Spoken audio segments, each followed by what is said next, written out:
Amen. Alléluia. Acclame encore le Seigneur pour ta vie.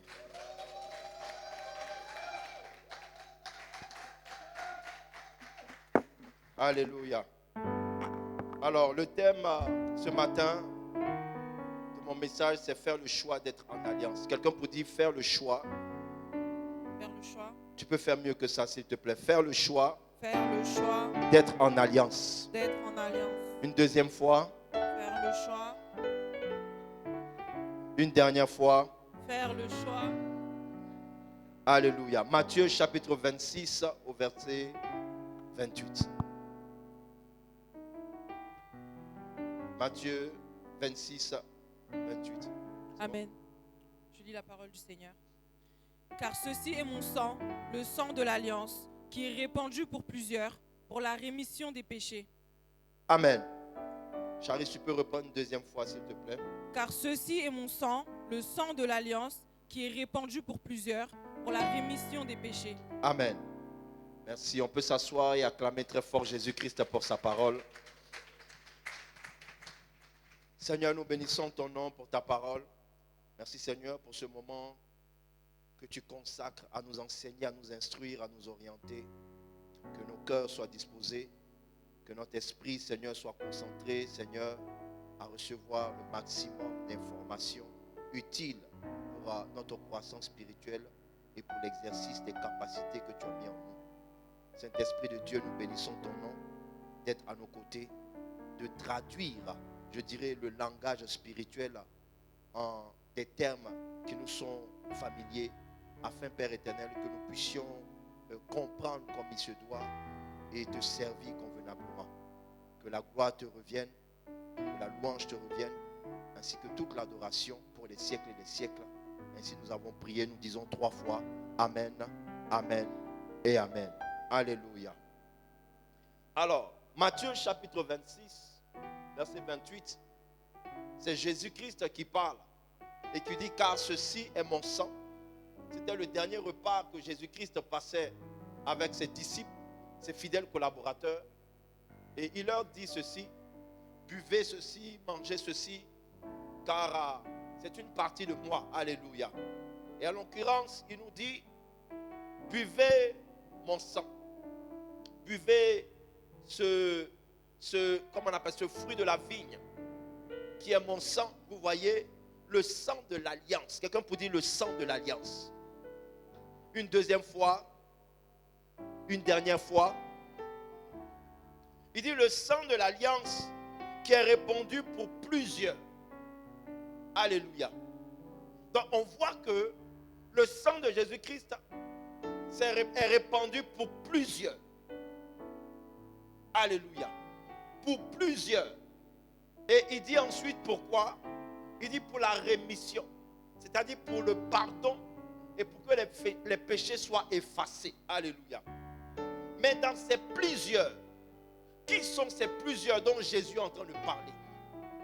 Ces plusieurs, c'est ceux, je dirais, qui ont accepté Jésus-Christ comme Seigneur et Sauveur. C'est pour cela que le sang de Jésus-Christ a, je dirais, une réelle impactation. Alléluia. La mort et le sacrifice de Jésus-Christ a été accompli pour la terre entière. Mais la Bible dit à tous ceux qui l'ont reçu, il leur a donné le pouvoir de devenir enfants de Dieu. Alléluia. Donc Jésus a payé un prix pour, je dirais, ceux qui ont cru en lui, ceux qui croiront en lui, mais également pour ceux qui n'ont pas encore cru en lui. Alléluia. Mais le sang de Jésus-Christ s'exprime, je dirais, dans le présent, pour ceux qui l'ont accepté comme Jésus-Christ. Je dirais qu'ils ont accepté Jésus-Christ comme Seigneur et Sauveur. Quelqu'un peut dire Amen à ça.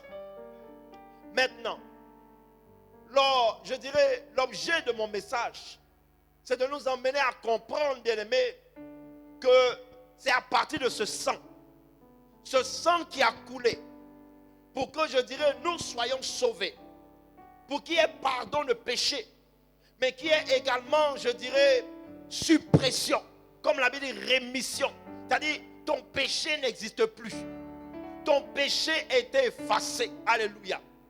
La Bible nous dit dans le livre de Colossiens chapitre 2 que l'acte dont les ordonnances nous condamnaient ont été effacés. Alléluia.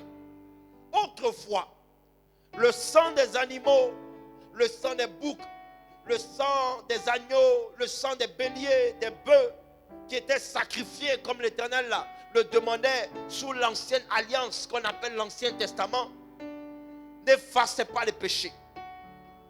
Il couvrait le péché. Alléluia.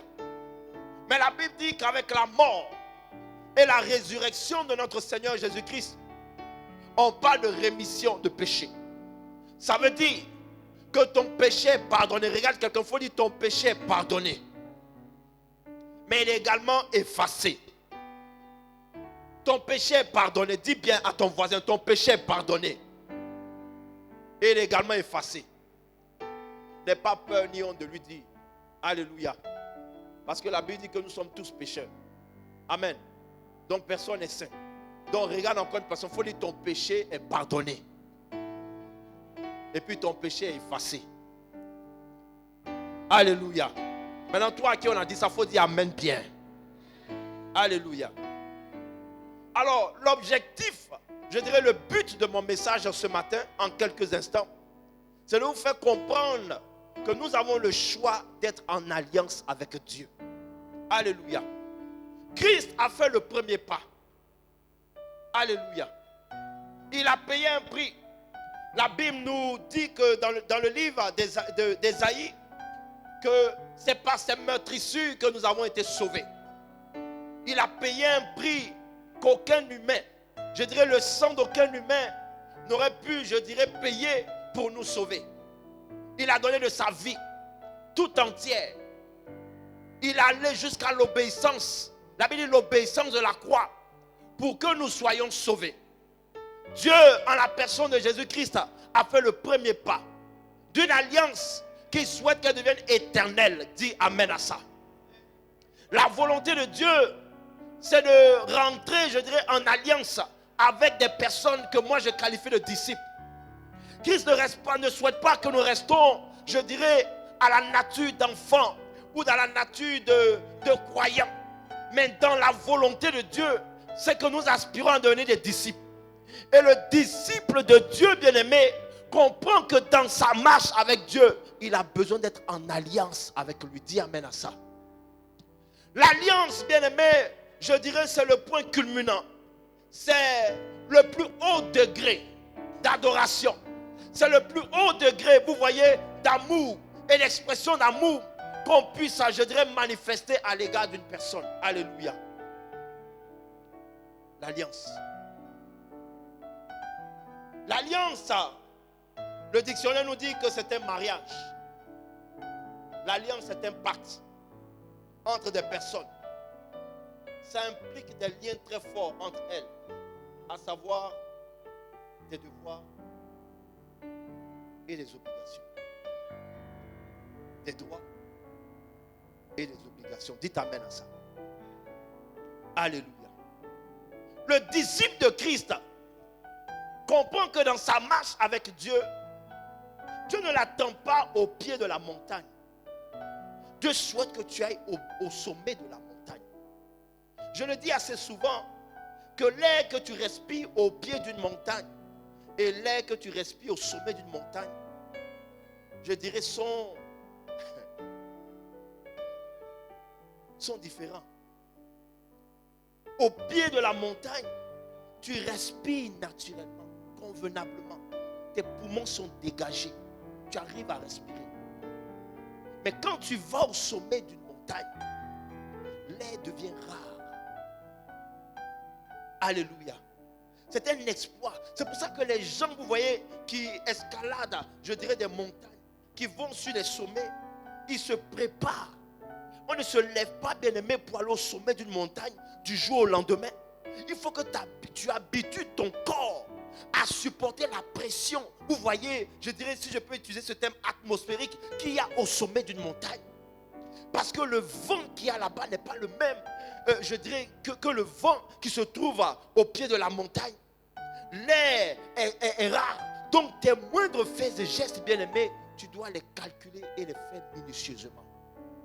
Et c'est là où Dieu veut nous emmener. Parce que le disciple bien-aimé c'est celui qui comprend que dans sa relation avec Dieu, il doit aller en eau profonde. Il doit constamment chercher la profondeur. Dis amen à ça.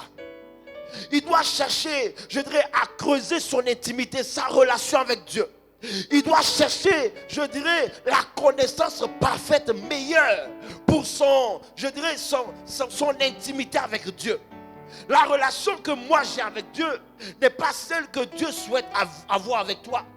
La Bible dit qu'à Moïse, Dieu lui parlait, si je peux dire, de manière visible.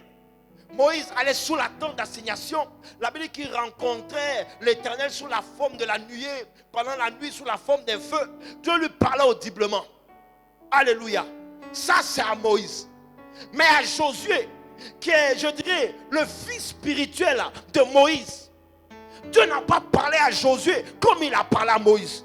Il a dit à Josué, Josué, mon serviteur Moïse est mort. Maintenant, si tu veux réussir dans tes entreprises, comme ton père l'a réussi, toi, il faut t'attacher à la loi, à la parole que je te donne aujourd'hui entre tes mains. Alléluia. Donc, à certains, Dieu peut parler audiblement. À certains, Dieu peut parler par les visions. À certains, Dieu peut parler par les songes. À certains, Dieu peut parler par les révélations. Et à toi, Dieu peut s'exprimer, je dirais, au travers de la lecture de la parole. Donc ta relation avec Dieu te permet d'identifier la manière dont Dieu te parle. Dites amen à ça. Si tu n'arrives pas à discerner comment Dieu te parle, comment pourras-tu lui obéir? Et comment pourras-tu, je dirais, répondre quelque part à ses besoins? Samuel ne savait pas reconnaître la voix de Dieu. Il était serviteur du prophète Élie. Alors Dieu, pour lui parler, va prendre la voix de son père spirituel. L'appeler à plusieurs reprises. Samuel, Samuel. Il entendait Dieu, mais il ne savait pas que c'était Dieu qui était en train de lui parler. Il se lève, il va voir son père spirituel pour lui dire, tu m'as appelé. Son père spirituel lui dit, non, je ne t'ai pas appelé, retourne te coucher. La deuxième fois encore, l'Éternel appelle à Samuel, Samuel, Samuel. Samuel entend toujours la voix de son père spirituel. Il vient et lui dit, papa Élie, est-ce que tu m'as appelé? Il dit, non, je ne t'ai pas appelé.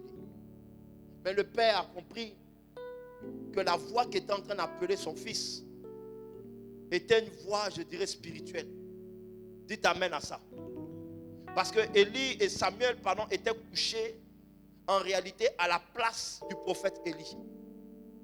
C'était au souverain sacrificateur de dormir dans le temple là où se trouvait l'arche de l'alliance de l'Éternel et d'en prendre soin.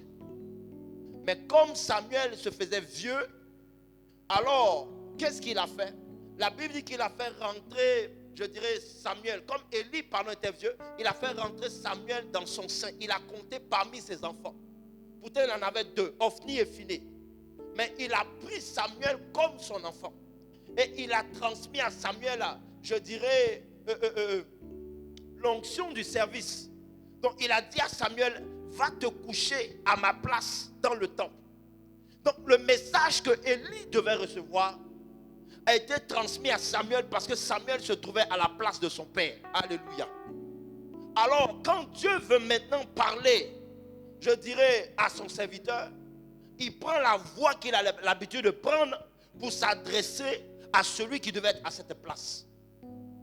Maintenant, Samuel, ne connaissant pas cette voix, va s'adresser à son père qui va lui dire, écoute, la prochaine fois quand tu entendras cette voix, ne te lève pas, reste couché et dis-lui, Seigneur, me voici. C'est ainsi que Samuel a pu décoder pour la première fois le langage spirituel et commencer, vous voyez, je dirais, à avoir une conversation avec l'Éternel. Dites amen à ça. Mais pour cela, bien-aimé, tu as besoin de rentrer, je dirais, dans le principe de ce qu'on appelle le discipulat. Jésus a eu des disciples. Et parmi ces disciples, la Bible dit qu'il y en a certains qui se sont distingués. Et même la Bible, je dirais, est le reflet, vous voyez, du principe, je dirais, de la notion du disciple. Ceux qui ont marqué leur temps, après, je dirais, l'ascension de notre Seigneur Jésus-Christ, ce sont ceux qui ont été très proches de lui par leur conduite, par leur foi, par leur détermination.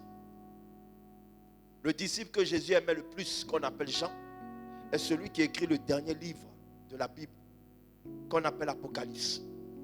Où nous avons les révélations sur, je dirais, ce qui se passera dans les derniers temps. Mais dans Apocalypse également, vous avez les choses qui expliquent la Genèse. Dites amen à ça. Vous avez dans, je dirais, dans les évangiles, vous avez Pierre qui a marqué aussi son temps. Un homme fougueux, un disciple fougueux qui n'a pas caché l'amour qu'il avait pour son Seigneur parce qu'il était prêt à défendre les intérêts du royaume. Être disciple de Jésus-Christ, c'est faire le choix d'être en alliance. Si tu n'es pas dans une alliance avec Dieu bien-aimé, tu n'es pas en train pleinement de vivre l'expression de l'amour que tu dois lui manifester. Je vais m'expliquer, mais je prends le temps de poser les bases pour que tu comprennes que être un disciple doit être le choix prioritaire pour ta vie. Regarde ton voisin, il faut lui dire, ça doit être ton premier choix. Oh, tu ne lui dis pas bien. Regarde quelqu'un, il faut dire, être disciple doit être ton premier choix. Alléluia. Parce que le disciple, c'est celui qui manifeste un degré élevé d'amour qu'il a pour son Dieu. Le disciple ne regarde pas la saison dans laquelle il se trouve. Il sert son Dieu en toute saison. Dis amen à ça. Le disciple ne regarde pas au combat qu'il vit. Il sert Dieu en toutes circonstances. Dis amen à ça. Le disciple ne regarde pas à la disette ni à l'abondance. Il sert Dieu dans toute situation qui se trouve. Alléluia. Parce qu'il comprend que le maître est le seul, l'unique maître de sa vie. C'est celui à qui il dévoue tout son amour. Alléluia. Quand tu es disciple de Christ, bien-aimé, le tombeau ne t'effraie pas. Alléluia. Le tombeau était tabou autrefois.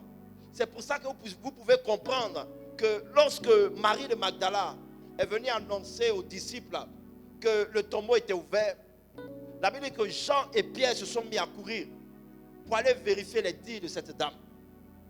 Quand ils sont arrivés, la Bible dit Jean est arrivé le premier. Jean, dis avec moi Jean. Jean est arrivé le premier. Mais à la différence de Pierre, c'est que lui s'est arrêté à la porte du tombeau. Il n'est pas rentré dans le tombeau. Mais Pierre, qui voulait vérifier les dires, est rentré dans le tombeau pour voir vraiment et vivre l'expérience de la résurrection de ce qui leur avait été annoncé par Jésus-Christ de Nazareth. Quand tu es un disciple de Christ bien-aimé, la mort, comme je le dis, sous toutes ses formes, elle ne t'effraie pas. Parce que tu veux, cette expérience va te permettre de voir la gloire de l'Éternel. Alléluia. La Bible dit qu'après la pluie vient le beau temps.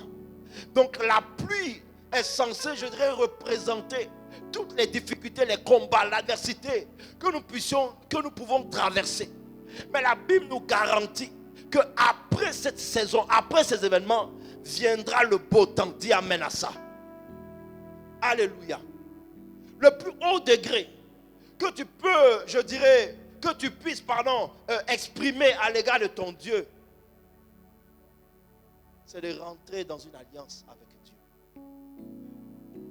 Tu vas me poser la question, l'alliance c'est quoi? Qu'est-ce que c'est qu'une alliance? Jésus a donné sa vie en sacrifice pour que toi tu sois sauvé. Amen. L'alliance que toi tu peux faire avec Dieu, bien-aimé, c'est une dévotion totale. Je vous ai dit dimanche dernier que 3 choses qui nous ont été données pour que nous soyons gérants. Le temps, le talent et quoi d'autre? Les finances. Alléluia. Quelqu'un qui rentre en alliance avec Dieu doit comprendre qu'il doit avoir une dévotion totale. Le disciple ne calcule pas le temps qu'il passe dans la présence de Dieu. Bien au contraire, sa vie, je dirais, est alimentée ou tourne autour, vous voyez, de l'autel de Dieu. Ça, c'est un disciple. Les disciples de Jésus-Christ avaient tout abandonné. Famille, enfants, je dirais compagnie de pêche comme Pierre.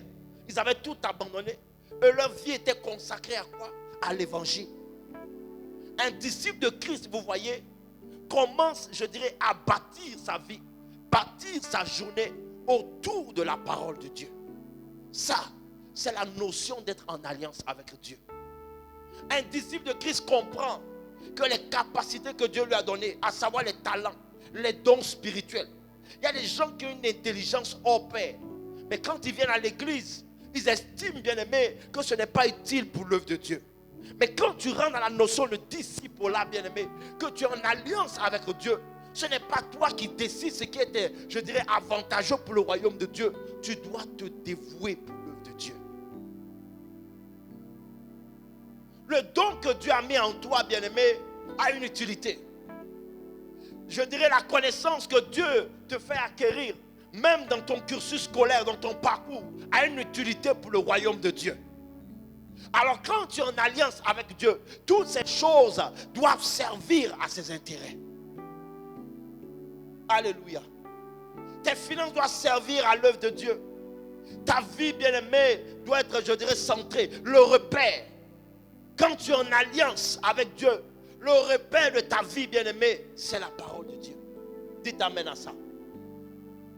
Alors, je vais illustrer mes propos en vous prenant, je dirais, deux alliances qui vont nous parler. La première alliance, vous allez me donner le verset suivant. Jérémie 35, verset 7. Amen. Et vous ne bâtirez point de maison, vous ne sèmerez aucune semence, vous ne planterez point de vigne et vous n'en posséderez point. Mais vous habiterez sous des tentes toute votre vie, afin que vous viviez longtemps dans le pays où vous êtes étrangers. Amen. Alléluia. Voici une alliance. Dites avec moi alliance. Ça, c'est une alliance qu'un peuple qu'on appelle les Récabites avait. Alléluia. Les Récabites, c'est un peuple, vous voyez, qui, je dirais, s'est installé à Jérusalem pendant la période où Israël était en captivité à Babylone. Un peuple, vous voyez, qui était en périphérique, je dirais, de la nation juive. Et lorsque Israël a été, je dirais, captivé et emmené à Babylone, c'est un peuple qui allait s'installer là-bas. Donc quand Israël est revenu, vous voyez, de la captivité, ils ont dû cohabiter avec ces peuples-là. Ils ont dû faire avec ces peuples-là. Ils les ont éloignés, ils ont repris leurs biens, mais ils ont gardé ces peuples-là au milieu d'eux. Alléluia. Maintenant, l'Éternel, pour leur apprendre quelque chose et leur enseigner quelque chose, va emmener, je dirais, des dignitaires, des personnes d'un haut rang parmi les Juifs pour leur dire: allez dans la maison des Récabites, emmenez-moi Jonadab, fils de Récab, et je dirais, demandez-lui, vous voyez, de boire du vin. Alors, la Bible dit, lorsqu'ils ont posé le vin, qui n'est rien d'autre ici que le fruit de la vigne, qui est le jus de raisin, amen. Alors, automatiquement, et regardez en plus le lieu, la Bible dit qu'on les emmenait dans une chambre haute, dans le temple de l'Éternel, pour montrer, je dirais, le côté important, le côté cérémonial, le côté, je dirais,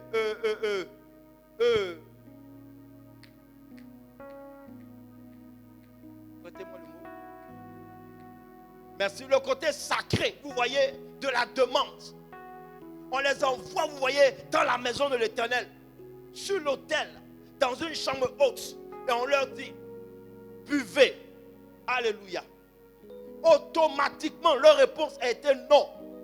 Nous ne boirons pas de ce vin. Pourquoi? Maintenant, voici ce qu'ils ont expliqué. Parce que notre père Jonadab nous a laissé des consignes que lui-même il a reçu de son père qu'on appelle Rekab. Et Rekab a dit à son fils Jonadab, si tu veux vivre longtemps dans le pays où tu seras étranger, tu ne dois pas habiter des maisons, tu ne dois pas semer de semences, tu ne dois pas planter du fruit, je dirais de la vigne, tu ne dois pas avoir de possession et tu dois habiter sous des tentes pendant toute la durée de ta vie quand tu es à l'étranger. Si tu fais et tu respectes cette alliance, tu auras une longévité de vie. Alors pendant des siècles, pendant des générations, de père en fils, de fils en fils, de génération en génération, cette alliance est respectée. Malgré que ce peuple-là habite au milieu d'un peuple qui appartient à l'Éternel, qui voit les exploits, qui voit les miracles, qui voit la puissance de Dieu. Mais face à l'alliance qu'eux ils avaient avec leur père, ils n'ont pas brisé ce serment.